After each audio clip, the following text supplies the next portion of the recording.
السلام عليكم متابعينا الكرام. تعالوا فينا نتكلم عن موضوع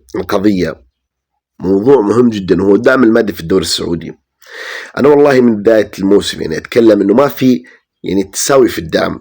اليوم قبل ما ندخل بالتفاصيل كالعادة يا سادة صلاح الحبيب تجلبوا السعادة، طجوا لايك واشتركوا بالقناة ولا تأخروا بسرعة مثل النار. تابع الفيديو صديقي. والله قسما بالله رسميا اللي يحصل جنون، اللي يحصل ظلم كارثي. اليوم أنت عندك أندية تنافس على الهبوط، هذه الأندية يكون لها دعم. أندية تنافس على مراكز مؤهلة إلى الآسيوية، دوري أبطال آسيا 2، البطولة الخليجية، على تمثيل قاري تمثيل خارجي، يجب أن نهتم فيها. إذا اليوم الدعم يجب أن يكون أخواني أصدقائي حسب أولويات النادي. لك أن تتصور الآن العيون والأنظار كلها متجهة إلى نادي الهلال بسبب المشاركة في كأس العالم والأندية.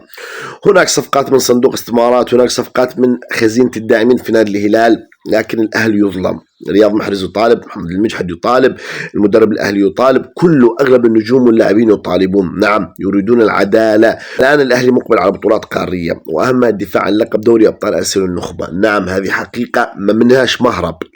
تصور عزيزي المشاهد اليوم الموقف، المشهد، كيف تركيبة الأمور راح تكون معاك. لك أن تتصور الأهلي يظلم والله حرفيا. أنا أقول لك تصريح للجميع يطالبون بحقوق الأهلي من المدرب وحتى لاعبين الفريق. رياض محرز يقول: ليس لدينا دعم كبير مقارنة بالأندية الأخرى. نعم هذا الساحر الجزائري ابن الجزائري يتكلم ويطالب في حقوق ناديه النادي الأهلي. محمد المجحد يقول: الفريق بحاجة إلى تدعيمات، كما ذكر المدرب والكابتن رياض محرز. المدرب دائما ما يطالب ودائما ما يتحدث ودائما ما يتكلم.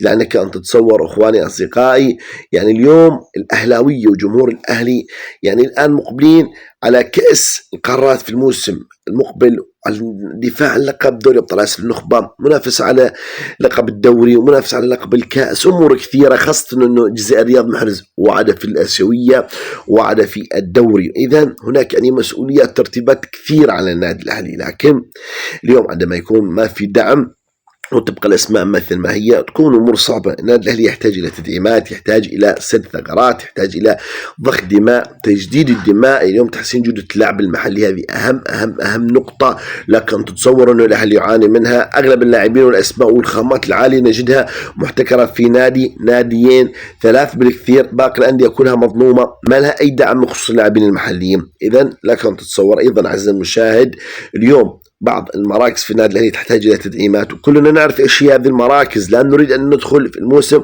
أو نذهب إلى المعسكر الخارجي ونحن في نقص، نريد الصفوف كاملة من أجل أن نحصل على انسجام اندماج في المجموعة. إذا أخواني أصدقائي اكتبوا لنا رأيكم بالتعليقات، لا تنسوا علينا باللايك والاشتراك بالقناة صديقي، ولكم منا كل المحبة والاحترام والتقدير.